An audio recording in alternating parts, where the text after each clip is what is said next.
프로이드 여러분 아시죠? 프로이드 심리학 정신 분석학의 이제 대가 처음에 아버지라고 말하는 프로이드 이후로 심리학이 현대 와서 엄청나게 발전을 했습니다. 심리학의 여러 분야들이 있고 뭐 동물의 심리를 연구하는 그런 학문까지 굉장히 다양한 학문이 그 안에 세분화되어 있는데요. 그 중에 이제 단순히 심리를 분석하는 걸 넘어서 이 개인의 심리적 문제를 어떻게 해결할지, 그리고 개인의 어떤 심리적인 성장을 어떻게 도와줄지, 그런 부분에 있어서 심리학 이론을 그 기법을 활용하는 그런 분야가 있는데 상담 심리학 이렇게 부릅니다. 카운셀링 사이콜로지, 상담 심리학이라는 분야가 있어요. 마치 이제 심리학과 상담 심리학은 마치 신학과 목회학 같은 좀 이런 저로서는 좀 그런 느낌이 좀 있어요. 우리가 어떤 거에 대해서 잘 모르면 쉽게 얘기할 수 있어요. 상담 심리학? 그거 사람들 심리 상담에서 도와주는 거 아니야? 뭐 이렇게 쉽게 얘기할 수 있는데 모든 학문들이요, 가까이 가보면 되게 복잡해요. 멀리서 볼 때는 되게 단순한데 가까이 들어가면은 아주 다양한 이제 상담 이론들, 그리고 상담 기법들이 개발되어 있습니다. 지금도 이제 기술적으로는 계속해서 상담 기술들이 여러 가지로 발전을 하고 있는데요. 그렇지만 상담의 여러 기법들은 그 기저에 어떤 것에서부터 출발을 하냐 하면 이 상담의 대상이 되는 이 사람을 어떤 존재로 보는가에서부터 출발을 해요. 이 사람은 어떤 존재인가, 그러니까 어떻게 도와주어야 할 것인가, 이렇게 시작을 합니다. 그래서 일반적인 상담 이론들, 상담적인 기법들이 기독교 상담하고는 100% 일치할 수가 없어요. 왜냐하면 인간론이 다르거든요. 인간을 어떻게 보느냐가 완전히 다르기 때문에 100% 일치할 수가 없어요. 그 여러 상담 이론 중에 기독교적인 세계관을 가지고 볼 때 좀 인간관에 있어서 깊이 동의가 되는 상담 이론이 있습니다. 인지행동 치료라고 부르는데요. Cognitive Behavioral Therapy, 그러니까 인지와 행동에 대해서 치료를 한다. 주로 이제 CBT라고 많이 불러요, 약자로. 이게 뭐냐면 우리의 인지, 생각, 그리고 이게 감정, 행동, 이게 연관이 되어 있는데 특히 그 과정 속에서 어떠한 선행 사건이 일어났을 때 그것을 이 사람이 어떻게 받아들이는가, 이것을 인지적으로 어떻게 받아들이는가, 이때 만약에 정상적인 신념이 작동하지 않고 어떤 선행 사건에 의해서 인지가 왜곡돼 버리는, 그러니까 다른 사람들은 그렇게 생각하지 않는데 심리적으로 어떤 이제 영향이 온 거죠. 그래서 비합리적인 신념 체계가 이 사람으로 하여금 부정적인 생각을 하게 하고 부정적인 감정을 만들어내고 부정적인 행동을 유발하기 때문에 이것을 그 과정 속에서 인지라는 부분에 대해서 특별히 심리 치료를 통해서 합리적인 신념으로 바꿔서 이 사람이 현실에 어떻게 적응할 수 있도록, 현실에 어떻게 정상적인 감정과 행동을 할 수 있도록 이제 도와주는 그런 이제 상담 이론입니다. 인지 행동 치료. 자, 이런 얘기를 왜 서두에 이런 얘기를 많이 하냐 하면 이게 이제 기독교적인 인간관과 참 많이 연결된다라는 생각을 저는 좀 많이 해왔어요. 왜냐하면 무릇 지킬 만한 것보다 더욱 네 마음을 지키라. 생명의 근원이 이에서 남이니라. 잠언 4장 23절 말씀이죠. 생명의 근원이 어디서 나는가? 물론 전인격적으로 다 생명이라 얘기할 수 있겠지만 우리의 마음에 무엇이 들어있는가? 이 마음이라는 것을 심리학적으로 좀 얘기하면 뭐 인지, 그리고 어떤 생각, 뭐 이런 쪽으로 얘기를 할 수 있겠는데요. 우리의 마음이 무엇이 들어있는가? 여기서부터 우리의 생명의 문제가 연결이 된다는 거죠. 하나님께서는 우리의 현실 속에서 자칫 잘못하면 비합리적인 신념이 생길 수 있는 연약함을 아십니다. 우리가 어떠한 트라우마가 생기고 그리고 어떠한 트라우마 속에서 나조차 가늠할 수 없는 그런 혼란 가운데 있는지를, 그리고 어떤 허무함에 있는지를 하나님은 아십니다. 특히 현실 속에서 우리가 주로 어떤 왜곡된 신념을 갖게 되냐면 하나님이 눈에 안 보인다는 거예요. 우리가 살다 보니까 하나님이 눈에 안 보이니까 하나님이 없다라고 여기는 비합리적인 신념의 문제를 하나님께서 너무 잘 아시기 때문에 우리의 인지가 왜곡되지 않도록 말씀을 주셨고, 그 말씀을 마음에 새기라 하셨습니다. 물론 이제 구약에서 보면 마음에 새긴다는 것이 아주 총체적인 의미예요. 율법을 통해서 행동으로도 새기고 정말 생각으로도 새기고 말씀을 외우고 뭐 총체적인 이야기이긴 한데 아주 인지행동 치료적이라고 생각합니다. 하나님께서 우리의 연약함을 너무 잘 아셔서 우리의 신념이 비합리적으로 흐를 수 있는 걸 너무 잘 아셔서 하나님께서 무엇을 주셨다? 우리에게 말씀을 통하여 계속해서 어떠한 인지와 어떠한 신념을 가져야 되는지를 계속 말씀하고 계신다. 물론 이제 하나님이 하시는 일은 심리학 또는 상담학이라는 범위 내에서만 설명할 수 있는 건 아니에요. 훨씬 더 크시니까 제가 이렇게 설명을 하는 것은 한 부분일 수 있는데, 그러면 제가 제 자신에게 그리고 여러분에게 묻고 싶은 질문은 이겁니다. 하나님이 크시다고 하잖아요. 그죠? 하나님이 크시대요.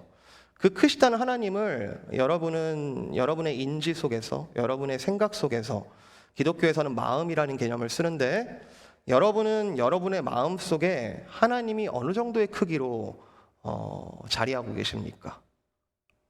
얼마나 크세요? 여러분에게 하나님은? 제가 아직도 기억이 나요. 저는 모태신앙은 아니긴 한데 감사하게도 인지가 있었던 나이 때부터는 교회를 다녔습니다. 그래서 거의 사실상 모태신앙이라고 저는 봐야 돼요. 감사하게도 어릴 때부터 교회 문화 속에서 잘 자랐는데, 이제 대개 모태신앙들이 어떤 경향이 있냐면 하나님이 자연스럽게 나의 신념이 돼요. 이렇게 뭔가 부인할 수 없어요. 어느 정도 나이가 되면 누가 뭐라 그래도 하나님이 없다고는 못하겠는 이제 그런 신념으로 자리를 해요. 이게 모태신앙의 어떤 축복이라고 할 수 있겠죠. 물론 깊이 자기를 되돌아봐야 되는 지점을 주실 수는 있겠지만, 근데 제가 군대를 갈 나이가 돼서 신병교육대를 딱 갔는데, 이제 신병교육, 이제 군대에서 군인을 만드는 그 작업이 정말 정신없게 만들거든요. 생각이라는 걸 못하게 만들거든요. 그냥 명령을 따라서 움직이기만 하면 되는 거예요. 그냥 일부러 몸을 엄청나게 힘들게 하고 정말 일주일간 죽을 맛이었습니다. 제가 군대를 몇 년 했냐? 4주 했어요. 신병교육대 4주 있었고, 저는 그 이후에 공익근무요원이라는 좀 사연이 있는데, 근데 일주일 딱 있었는데 죽을 맛인 거예요. 아, 진짜 군대는 아니다. 이건 군대는 사람 살 곳이 아니다. 그리고는 주말이 돼가지고 교회 예배당에 보내줬어요. 주일이니까, 종교의 자유는 있으니까. 예배당에 딱 앉았는데 아무도 못 느끼는, 저만 느낀 충격이 있었습니다. 한 주 동안 저에게 하나님은 없었어요. 하나님이 없었어요? 하나님 계세요. 하나님 계세요. 제 신념도 있어요. 하나님이 없는 게 아닌데 그 일주일간은 제 신념 안에 하나님이 없었던 거예요. 왜곡된 인지로 살았던 거죠. 하나님이 크시다고 머리로는 알고 있는데 현실에 매몰되니까 하나님이 없는 거예요. 없는 줄 착각하는 거예요. 예배당에 앉아가지고 막 찬송이 들리는데 갑자기 하나님이 여기도 계신다라는 현실감이 막 몸을 휘감싸면서 나도 모르게 많이 울었던 기억이 납니다. 아, 하나님이 여기도 계셨구나. 6일 동안 없다고 부정했거든요. 바울은 에베소 교회에 보내는 편지 속에 우리 하나님은 이런 분이다 라고 선언을 합니다. 아주 멋있게 선언을 합니다. 사실 이건 선언이 아니라 기도인데요. 기도. 선언보다 기도가 훨씬 더 셉니다. 선언은 그냥 있는 사실에 대해서 자기가 믿는 신념에 대해서 그냥 디스크라이브 하는 거고, 기도는 이런 믿음과 신념이 현실 가운데 이루어질 것을 확실히 믿는 사람만이 하는 훨씬 더 적극적인 행위거든요. 하나님은 이런 분이시니 하나님 이루어 주시옵소서라고 기도하는 거죠. 에베소 교회도 믿음을 유지하기에 그렇게 녹록치 않은 상황이었을 겁니다. 이 에베소 교회가 우리 지금 읽고 있는 이 계시록 앞에 나오는 7교회 중에 하나잖아요. 에베소 교회. 거짓 사도들이 판쳤고 신념이 오염되고 왜곡되기가 아주 쉬운, 하나님을 있는 그대로 고백하기에는 쉽지 않은 환경. 신념이 왜곡되면 감정과 행동에 영향을 미치는데요, 에베소 교회에게 하시는 예수님의 말씀은 네가 처음 사랑을 버렸다. 마음이 벌써 왜곡된 거죠. 네가 처음 행위를 버렸다. 다시 회개하라. 회개하라. 회개가 뭐예요? 굉장히 인지 행동 치료적으로 의미 있는 단어인데 회개. 그 인지를 하나님께서 바꿔주셔야 돼요. 오늘 이 본문에서 바울의 기도 한 문장 한 문장이 신학적으로나 교리적으로 볼 때 아주 깊이 분석해 볼 필요가 있는 아주 뜻깊은 기도는 맞는데, 저는 오늘 이 본문을 통해서 우리를 좀 하나님께서 인지행동적으로 좀 말씀으로 치료를 좀 해주시면 좋겠다라는 그런 마음을 좀 강하게 받았습니다. 하나님이 어떤 분이신지를 있는 그대로 좀 발견하고 우리의 마음이 좀 치료를 받았으면 좋겠다. 우리의 왜곡된 신념과 우리의 나도 모르게 오염된 신념이 하나님의 말씀 그대로로 좀 우리가 치료됐으면 좋겠다. 19절 보세요. 바울이 이렇게 기도해요. 하나님의 모든 충만하신 것으로 너희에게 충만하게 하시기를 구하노라. 여러분 생각해 보면은 지금 충만하지 않은 게 아니에요. 지금 이 세상이 충만하지 않으니까 하나님 제발 충만하게 해주십시오 그렇게 기도하는 게 아니에요. 우리의 신념이 왜곡되어 있으면 지금 충만하지 않은 것처럼 보여요. 충만하지 않은 줄 알아요. 근데 그게 아니라는 거예요. 바울은 이미 너희에게 주신 그리스도의 풍성함과 그 충만함, 그것이 하나님께서 하신 언어적인 약속을 넘어서 지금 이 순간 이루어지기를 구하노라 라고 아주 리얼하게 기도를 하고 있는 거죠. 20절, 이미 우리 가운데서 역사하시는 능력대로 우리가 구하거나 생각하는 모든 것에 더 넘치도록 능히 하고 계시는 그분, 어제도 계시고 오늘도 계시며 장차 오실 그분. 우리가 이미와 아직 그런 거 얘기하지만 여러분 혹시 이미와 아직이라는 단어는 여러분 가운데 새겨져 있는데 혹시 아직 오지 않을 분을 여러분 마음속에 하나님으로 상정하고 계시지는 않으신지요? 아직 다 안 오셨잖아. 그러니까 우리가 이런 거야 하고 합리화, 일반화를 하고 계시는죠. 이미 오신 분, 이미 오셨단 말이에요. 예수님이 이미 오셔서 그 증거가 성령의 충만함이란 말이에요. 근데 그 이미 오신 분을 여러분 마음속에 이 왜곡된 인지 때문에 극도로 낮춰놓은 것은 아닙니까? 이미 오셨는데 만약 그런 신념을 갖고 있다면 뭐가 문제일까요? 그렇다면 바울이 이 기도는 좀 이해가 되지 않습니까? 왜 이런 기도를 하는지? 왜 이런 기도를 하고 있을까? 왜 하나님의 모든 충만하신 것에 대해서 찬양하며 너희에게 있기를 구하는 것일까? 저는 오늘 좀 이런 개념을 좀 같이 보려고 해요. 19절의 말씀과 아주 좀 깊이 연관을 두고 좀 읽었는데 점, 선, 면, 수학적인 차원에서 점이 있고 선이 있고 면이 있죠. 이게 이제 차원이 올라가는 건데 이 점선면이라는 수학적 차원의 개념을 가지고 좀 충만, fullness, 충만이라는 개념을 좀 풀어보려고 합니다. 나의 하나님은 어떤 분이신가? 그리고 그 하나님이 우리에게 주신 충만이라는 것이 도대체 어느 정도의 크기를 가지는가? 점 정도인가? 선 정도인가? 아니면 면 그 이상인가?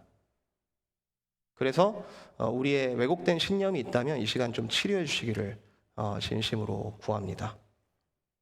자, 점을 볼게요. 점. 여러분 점이 뭡니까? 점이라는 건요. 수학적으로, 기하학적으로 2차원이나 3차원으로 가기 위해서 제일 처음 기본 개념이 점이에요. 점이 있어야지 뭔가를 시작할 수 있어요. 철학적으로 보면 점이라는 것은 존재를 의미해요. 점이 있으면 존재하는 것이고 점이 없으면 존재하지 않는 겁니다. 수학에서 0과 1로 이루어지는 이진법, 바이너리, 0이면 오프고 1이면 온이죠. 온, 오프의 개념이란 말이에요. 우리가 하나님 나라의 공간을 이야기할 때 어떤 그림을 앞으로 그리더라도 일단 존재, 점이 없으면 이야기 자체가 시작이 안 됩니다. 하나님은 우리를 일단 하나님 나라에 위치하도록 점 찍으셨다는 게 너무 확실한 성경의 이야기예요. 우리가 예수 그리스도를 믿었을 때 born again, 거듭났다라고 표현합니다. 거듭났다. 그게 뭐예요? 0에서 1이 되는 거예요. 우리는 사실상 죽은 자였는데, 사실상 사망에 예비되어 있었던 자였는데, 우리가 거듭났다라고 하는 것은 없던 존재가 이제 있게 된 거죠. 사망에서 생명이 된 거고요, 비존재가 존재가 된 거예요. 오늘 이 바울의 기도는 이 존재들에게만 적용되는 기도예요. 그냥 모든 사람을 통칭해서 하는 기도가 아닙니다. 하나님께서 너희를 택정하셨고, 1장에 보면은 너희를 만세 전부터 택정하셔서 너희를 점 찍었다는 거죠. 너희를 이렇게 충만하게 하시는 하나님을 내가 믿는다. 왜냐하면 너희는 오프가 아니라 온이니까. 내가 혹시 오프일까 오래 고민하는 것보다 내가 온인 줄을 알고 어떻게 온답게 살지를 고민하는 것이 여러분 더 지혜로운 일입니다. 왜냐하면 하나님께서 여러분을 점 찍었다라고 성경에 수도 없이 이야기하고 있어요. 1달란트, 2달란트, 5달란트 비유 있잖아요. 1달란트 받은 자가 전 도저히 이해가 안 돼요. 그거 엄청난 재산인데 그걸로 충분하게 비즈니스 할 수 있는데, 근데 1달란트 이거 갖고 뭐 할까? 쟤는 왜 2달란트 줬을까? 쟤는 왜 5달란트 줬을까? 이걸 나한테 주신 주인의 의도는 뭘까? 내가 얼마나 인정받았을까? 나는 어느 정도 왔을까? 과연 내가 이걸로 잘 남길 수 있을까? 혹시 실패하면 어떻게 할까? 이런 고민들이 다 의미 없다라고 말할 수는 없지만, 그 고민만 붙잡고 있기에는 우리의 유한한 인생이 좀 아깝습니다. 왜냐하면 하나님께서 서포트하고 계시잖아요. 마음껏 할 수 있도록 재능과 재료와 모든 것들을 다 풍성하게 공급하고 계시잖아요. 충만함으로 공급하고 계시잖아요. 지혜롭지 못합니다. 주님, 이 요한은 어떻게 되겠습니까? 베드로, 자기에게 주신 은혜가 엄청난데, 그죠? 이 사람 지혜롭게 예수님께서 답을 안 해주시죠? 뭔 상관이냐? 너는 나를 따르라. 난 널 찍었다. 점이 찍혔냐 안 찍혔냐를 오래 고민하기에는, 왜냐하면 우리의 인생은 점만은 아니거든요. 그 다음 차원들이 있거든요. 선도 있고 면도 있고 그 다음 차원이 있기 때문에 내가 점을 찍혔냐 안 찍혔냐 이것만 갖고 얘기하기엔 너무 지혜롭지 못합니다. 여러분, 일단 이건 확신하셔야 돼요. 나는 일단, 따라해 보실래요? 나는 일단 하나님 나라에 점이 찍혔다. 확실히 찍혔어요. 네, 연필이 아니고 샬피로 지워지지 않게 찍혔어요. 이건 약속이면서도 이미와 아직 속에서 이루어지는 우리의 현실이에요. 바울은 오래 고민 안 합니다. 16절, 아마 성령을 통해서 너희 속사람을 강건하게 하실걸? 분명하게 강건하게 하고 계실걸? 17절, 너희한테 믿음 주셨을걸? 너희는 이미 옛사람과 지금이 이미 달라졌을걸? 점이 찍힌 사람들이죠. 오케이, 시간 없으니까 넘어갑니다. 자, 점이 모이면 선이 되는데, 신앙생활을 하다 보면은 확실하게 이게 정답이다라고 정확한 점을 찍기에는 하나님의 나라의 스펙트럼이 엄청 다양하다라는 것을 우리가 많이 발견하게 됩니다. 그죠? 처음에는 내가 깨닫고 내가 깨우친 것만이 정답인 줄 알아요. 왜냐하면 그 정답 맞아요. 그것도 하나님께서 주신 은혜니까. 근데 하나님께서 주신 이 하나님 나라의 지평이라는 것이 엄청난 스펙트럼을 갖고 있다는 것을 우리가 발견하게 됩니다. 제가 참 어려웠던 말씀 중에 하나가 전도서에 너희는 지나치게 의인이 되지도 말며 지나치게 악인이 되지도 말라, 이런 말씀이 있어요. 어쩌라는 거예요? 지나치게 의인이 되지도 말고 지나치게 악인도 근데 인간은 항상 그 중에 한 점을 찍으려고 하는데, 하나님의 범위는 이거보다 훨씬 더 넓다는 뜻이에요. 훨씬 더 넓다는 거예요. 이걸 제가 깨닫고부터는, 그 다음부터는 제가 어떤 상황이 닥쳤을 때 성급히 판단하기보다는 스펙트럼이 넓어 보일 때는 기도하는 습관이 생겼습니다. 이건 내가 찍을 수 있는 점이 아니다. 근데 하나님께서 나를 은혜 중에 어디에 위치시키실까? 그걸 하나님께 여쭈어야 되는 거죠. 왜냐하면 하나님의 스펙트럼은 엄청나게 넓으니까요. 좌로나 우로나 치우치지 말라. 이 말씀의 다른 버전인 거죠. 좌로나 우로나. 왜냐하면 엄청나게 넓으시니까. 율법은 좌도 얘기하고 율법은 우도 얘기한다. 하나님 나라는 심지어 극좌와 극우도 포함한다. 여러분 십자가 위에 강도가 구원받았던 거 기억나세요? 그 사람은 절대 구원 못 받을 사람이었다니까요. 절대. 근데 절대라는 말이 통합니까? 하나님의 스펙트럼이 엄청나게 넓다라는 것을 보여주죠. 제가 여기서 좌우라는 단어 가지고 정치적인 얘기는 안 하겠습니다. 바울과 바나바도 싸웠어요. 바울과 바나바도. 근데 점의 위치에 따라서 갈등이 생기고 충돌이 생기는 건 이 땅 가운데 극히 자연스러운 일입니다. 왜냐하면 우리에게 다양성을 주셨고 우리에게 정말 다양한 모습을 주셨기 때문에 서로 의견이 좀 다를 수 있는 건 당연한 일이에요. 그런데 하나님 나라의 스펙트럼이 이와 같이 선의 길이가 엄청나게 길다라는 것을 여러분은 일단 인정하고 계시는죠. 여러분의 인지 속에서, 여러분의 마음 속에서 하나님이 엄청나게 넓으신 분이다라는 걸 여러분 인정하고 계십니까? 바울은 지금 그거 기도하는 건데요. 하나님이 얼마나 넓으신지 그 길이와 너비. 여러분 아직 1차원이에요. 아직까지 1차원이에요. 선은 1차원이거든요. 근데 이게 이제 두 방향으로 가면 이제 차원이 생기죠. 2차원이 생기고 이제 즉 면이 생깁니다. 면. 그 너비와 길이 이제 하나님 나라가 이제 확장되는 거죠. 여기에다가 이제 높이가 추가되면 3차원이 되는데 그렇게 되면은 이제 단순한 어떤 다이어그램이 정도가 아니라 어떤 형태를 만들 수 있게 됩니다. 형태. 3D 프린터가 그런 원리죠. 이제 세 개의 좌표값을 원하는 대로 배열을 하면은 얼마든지 원하는 모양을 만들 수 있는 게 그게 3D 프린트죠. 하나님께서 우리를 창조하실 때 점만 찍으신 것도 아니고 그냥 선만 냅다 길게 놓으신 것도 아니고 하나님은 1차원을 넘어 2차원을 넘어 3차원의 이 아름다운 세계를 그분이 손수 창조하신 분이시죠. 우리는 어디 점 찍어야 되는지 그리고 기껏해야 어느 정도의 길이 정도를 우리가 살면서 점점 더 확장되면서 가늠을 할 수 있는 정도지만 하나님은 차원이 엄청나신 분이시죠.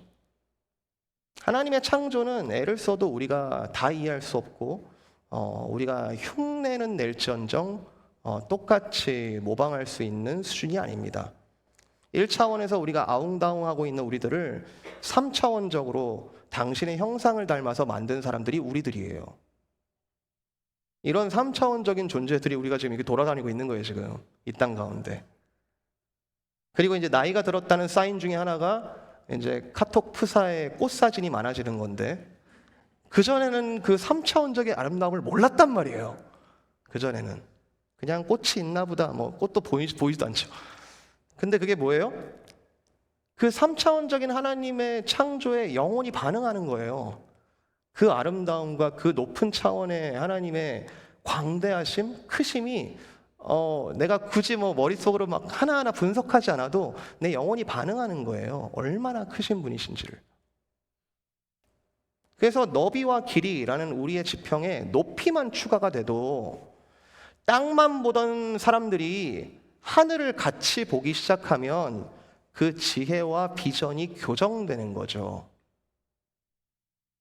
웬만하면 그동안 왜곡되어 있던 시각은 바뀔 거예요. 세상과 나를 새롭게 보게 될 거예요. 이 너비와 길이와 높이를 깨닫게 되면요. 근데 바울의 기도에 차원이 하나 더 있습니다. 4개가 나와요. 하나 더. 깊이라고 나오는데 물론 이제 수학적으로는 이제 높이를 플러스 깊이를 마이너스로 해가지고 3차원의 연속으로 볼 수도 있겠지만 저는 이 기도를 읽고 같이 기도하면서 이 깊이까지 차원이 추가되니까 모든 수학과 그리고 수학을 기반으로 하는 모든 과학을 뛰어넘으면서도 절대로 없다 말할 수 없는 부인할 수 없는 하나님의 신비로 읽히더라고요. 3차원까지는 우리가 어느 정도 머리로서 이해를 할 수 있을지 모르겠습니다. 근데 그 깊이 소위 뭐 물리학에서 말하는 이제 4차원부터는 이제 시간의 개념이 들어가죠. 시간. 근데 21절 보면요. 21절 이 교회 안에서와 교회 안에서는 정말 3차원적인 공간을 이야기하는데 이 땅의 현재를 3차원적으로 꽉 쥐고 계시는 하나님, 교회 안에서와 그런데 그 뒤에 대대로 영광이 대대로 영원 무궁하기를 원하노라. 대대로 all generations 대대로 시간적이죠. 하나님의 나라가 공간적으로 뿐만 아니라 시간적으로도 꽉 채워져 있습니다. 신비한 방법으로요. 우리가 지금 요한계시록을 지금 읽고 있잖아요. 되게 굉장히 판타스틱한 이야기이지만 판타지는 아닙니다. 그게 우리의 리얼리티죠. 하나님의 신비가 꽉 차 있는, 하나님의 신비로 붙잡고 있는 이 시공간 속에서 하나님께서 어떻게 마지막까지 완성시키겠는가, 그 이야기잖아요. 판타지가 아니라 리얼리티예요. 하나님의 신비로 덮여져 있는 우리의 현실인 거죠. 여러분, 지금 이걸 바울이 기도하고 있는데, 이걸 기도하고 있는 이 바울은요, 사실 점으로 살고 있는 사람입니다. 사실 어딘가에 매여 있어요. 지금 마음대로 움직일 수도 없고 자기가 가진 비전을 펼치지도 못하고 지금 복음의 어떤 광대함에 비교해서는 자기 스스로는 너무 지금 아무것도 못하는 그런 상황이에요. 우리가 겪는 여러 현실들이 있습니다. 외적인 현실들이 있습니다. 신분 문제라든지 신분이 풀리지 않아서 여러 어려움을 겪는다든지 경제적인 한계 때문에 뭔가를 하고 싶어도 더 못한다든지, 그리고 물리적인 결함, 그냥 물리적으로 내가 어떤 결함이 있어서 장애를 갖고 있다든지 쉽지 않은 때가 있어요. 그리고 잘 건강하게 살다가도 어떤 병마와의 싸움을 통해서 여러 가지 내가 점에 갇힌 것 같은 그런 느낌이 들 때가 있죠. 여러 가지 억울한 일을 겪기도 하고요. 외적인 일뿐만 아닙니다. 내적으로도 나의 왜곡된 신념 때문에 사실은 나는 이런 사람이었는데, 바울이 이야기하는 이런 사람인데 내가 점에 갇힌 것처럼 나를 여기고 나 스스로를 학대하면서 나 스스로를 자학하고 나 스스로를 정말 소망없다 여기면서 하찮게 여기는, 결코 하나님의 형상을 닮은 우리들을 그렇게 보면 안 되는데도 그렇게 보고 있는 우리의 모습이 드러날 때가 있어요. 우리가 그런 일을 겪을 때 자연인의 우리는 연약하죠. 인지 부조화가 일어나고 왜곡된 인식으로 빠져들 수밖에 없어요. 그런데 바울은 나에게 이런 충만이 있다. 그런데 지금 점처럼 아주 움직일 수 없는 이 바울은 너희에게도 이런 충만이 있다라고 선언하면서 추호의 의심도 없이 에베소에 있는 너희들도 이 충만함을 누릴 수 있기를 나는 여기서 기도한다. I wish예요? 아니요. 정말 I trust예요. 나는 이 현실 속에 있고 너희도 이 현실 속에 있으며 우리가 무엇을 구해야 될지 이제 보이지 않는가? 점을 넘어, 선을 넘어, 면을 넘어 이 세상에 꽉 차 있는 하나님의 나라를 보게 된 거죠. 사랑하는 성도 여러분, 우리는 모두 이 충만함이 필요합니다. 아멘. 우리는 이 충만함이 필요합니다. 이 충만함이 필요 없다라고 하면요, 그 즉시로 사실은 하나님이 필요 없다는 것과 똑같아요. 내가 알아서 살아보겠다. 지금까지 잘 살았는데 내가 알아서 살아보겠다. 우리는 모두 이 충만함이 필요합니다. 사랑과 지혜에 있어서 이 충만함이 필요합니다. 충만해야 살아요. 그런데 이 지혜라는 것은 어느 점에 있는지 그 위치의 문제가 아니라 범위의 문제예요. 그 너비와 길이와 높이와 깊이가 어떠한지를 너에게 깨닫게 하셔서 하나님의 모든 충만한 것으로 너희를 충만하게 하시기를 내가 원하노라. 왜냐하면 하나님의 지혜는 이마만큼 충만하거든요. 그리고 이 충만함은 어떻게 누리는 것이냐? 오직 예수 그리스도 안에서, 그리스도 안에 있는 이 모든 충만함을 너희가 믿음으로써 온전히 받아 누리라. 아니, 아는 거 말고, 그리스도라는 사람을 아는 거 말고 그분을 진짜 믿음으로 진짜 구하고 진짜 의지하고 그 안에서 충만함을 누리라. 우리 스스로는 왜곡된 신념이 참 바뀌지 않습니다. 그런데 하나님께서는 예수님을 통해서 이 현실을 온전히 보게 하사 우리의 어두워졌던 눈을 밝히시고, 굉장히 상징적인 에피소드인데 바울의 눈에서 비늘 같은 것이 떨어졌다. 1차원을, 2차원을, 3차원을 그리고 하나님의 신비를 바라보면서 오늘을 살아가도록 하셨습니다. 그리고 요즘 우리 최영환 목사님 강의하고 계시는데 주기도문, 그거 주문 아니잖아요. 그죠? 이런 충만함을 믿는 사람에게 주기도문은요, 하늘의 열쇠잖아요. 하늘에 계신 우리 아버지요, 우리의 아버지요, 이름이 거룩히 여김을 받으시오며 나라가 임하시오며 뜻이 하늘에서 이루어진 것 같이 땅에서도 3차원적이죠.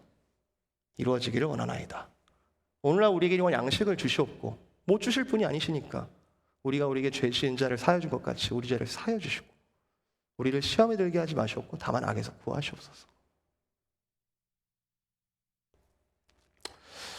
오늘 이 본문이 우리의 왜곡된 신념을 교정하고 우리 모두의 평생의 기도가 되기를 주님의 이름으로 축복을 드립니다. 오늘 주제 구절에도 띄어놨지만 욥의 고백이 있어요. 이 모든 걸 다 통과하고 하나님의 거대하심을 보고 난 다음에 욥의 고백이에요. 주여 내게 알게 하옵소서. 내가 주께 대하여 귀로 듣기만 하였사오나 이제는 눈으로 주님을 배움나이다. 성령의 은혜죠. 성령께서 보게 하신 거예요. 욥이 잘해서가 아니에요. 예수 안에서 성령을 통하여 이 차원을 우리에게 경험하게 하실 그 하나님, 주여 내게 알게 하옵소서. 그래서 오늘 결론은 이겁니다.